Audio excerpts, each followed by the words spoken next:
So just like we proved RPN, we want to talk about CPn and how does the cup product act on CPn. So we have to start with the cohomology groups. So the cohomology group for CPn is really simple. So this is H, K, CPn in integers is just integers for K even. Yeah, so this follows directly from this universal coefficient theorem, or you can compute directly the cohomology groups. So you notice that homology groups are precisely the same also. So for K equals to 0 to all the way to 2n. So notice that these cohomology groups are torsion free. Yeah, so we can again apply the proposition on page 250.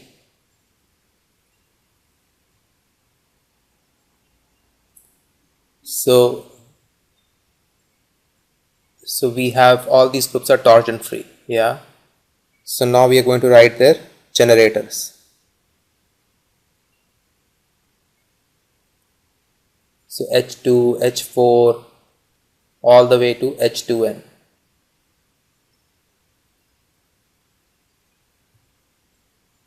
Yeah, so now we write the generators.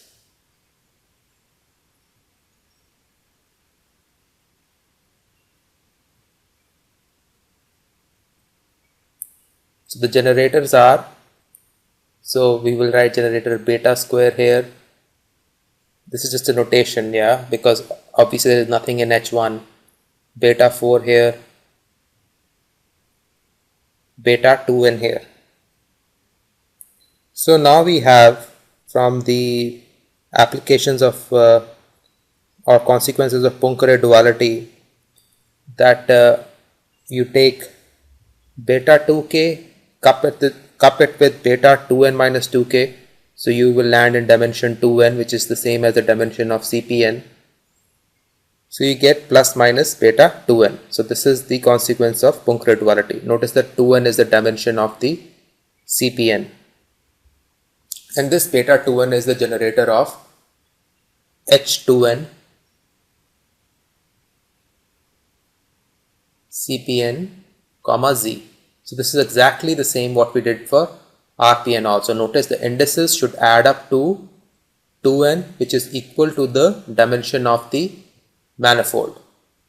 So dimension of CPn is 2n and dimension of RPN was n. So again, if you have K plus L is equal to M, which is less than N, just like in RPM, we have to talk about embedding. So you just embed it. The graded rings are in opposite direction. So in M, we will have a non-trivial cup product. So in M, the cup product will be non-trivial if you take K and L. Yeah. So no, I should write beta K, but we used alpha K and alpha L in the other one. Here we will use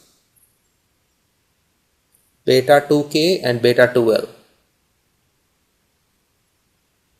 So beta 2K cup with beta 2L. So now 2K plus 2L is equal to 2M, and 2M is the dimension of CPM. Yes, instead of L I am writing 2M minus 2K. Yeah, so you could write 2L there instead of 2M minus 2K. So this is non-zero from Poincare duality because 2K plus 2M minus 2K is 2M, which is equal to the dimension of H star CPM. So this has to come, since we have a graded ring homomorphism, this has to come from a non-zero element from the part H star CPN. So again, just like in RPN, we get the following results. We donate alpha square, we put as beta square, alpha 4 we put as beta square cup beta square plus minus beta 4. So yeah, because you could for CPM also you are writing as cup product. So yeah, So basically we have structure like this. Let's go plus minus beta 6, so up to sign, and you keep writing like that. Now yeah, so again we have the theorem only for the dimension of the manifold 2n, but just because there is embedding, we can show that this cup product exists for every dimension, yeah, just by embedding. So we showed for CPm embedded in CPn, we could show a cup product is non-zero.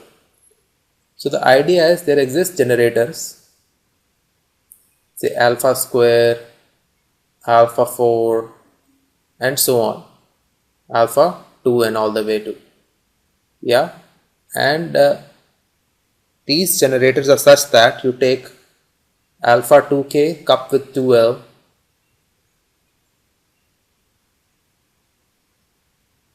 you get alpha 2k plus l, 2k plus 2l, yeah. For k plus l less than equal to n, yeah, so you know, because CPn is dimension 2n. In RPn there was no confusion like this, multiplication by 2, because RPn is dimension n. So this, as a ring, it looks like this: Z alpha modulo alpha n plus 1. So in RPn we had Z2, here we have C alpha. So now we want to deduce some properties of CPn by maps between two complex projective spaces. So in particular we want to talk about the Lefschetz number.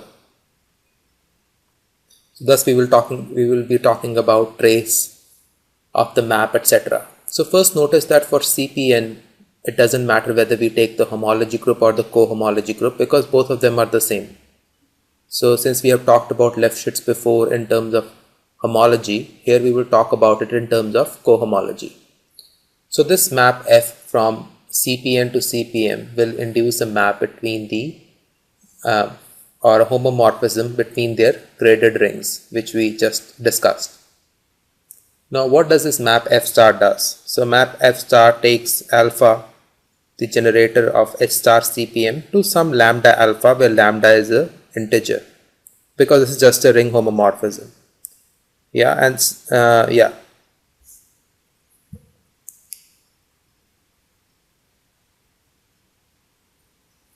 So where does this alpha k land at? Yeah, so if instead of alpha, if you have alpha cup alpha cup alpha,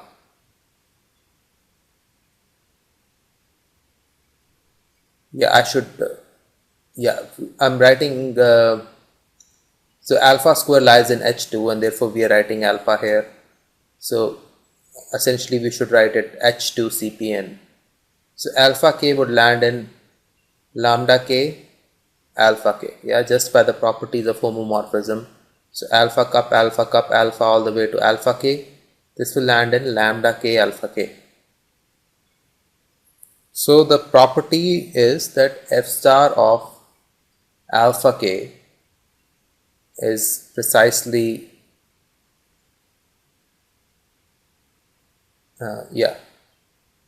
is this, which is equal to lambda k alpha k. Now what does this tell us about the degree of the map?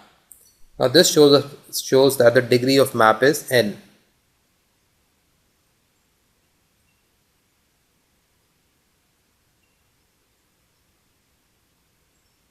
Yeah, because alpha n gets mapped to lambda n alpha n. Yeah, notice that instead of h1, I think we should write h2, because h1 is essentially 0. Yeah, so this is the degree of the map. Just in case someone asks you what is the degree of the map, so it is just n. So what is the Lefschetz number? You know, Lefschetz number is summation of -1 raised to power k, and then all the trace elements. Now you can see all the trace elements are 1 plus lambda, lambda square all the way to lambda n, and notice that you have plus sign in front of every one of them precisely because the homology groups which are non-zero are in even dimension. So minus 1 raised to something even will give you plus.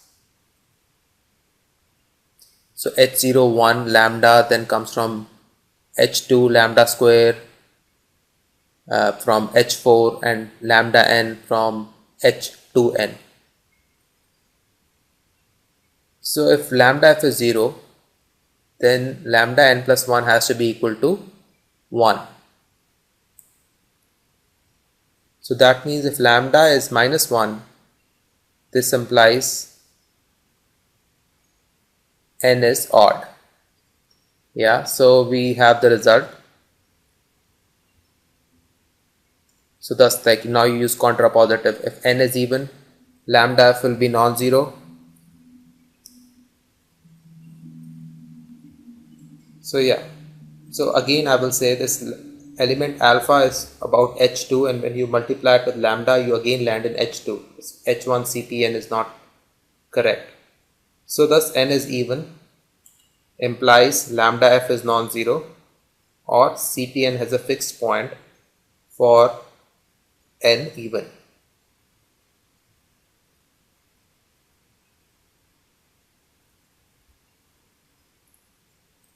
So yeah, this is so we were able to use the ring structure to prove important property of CPn.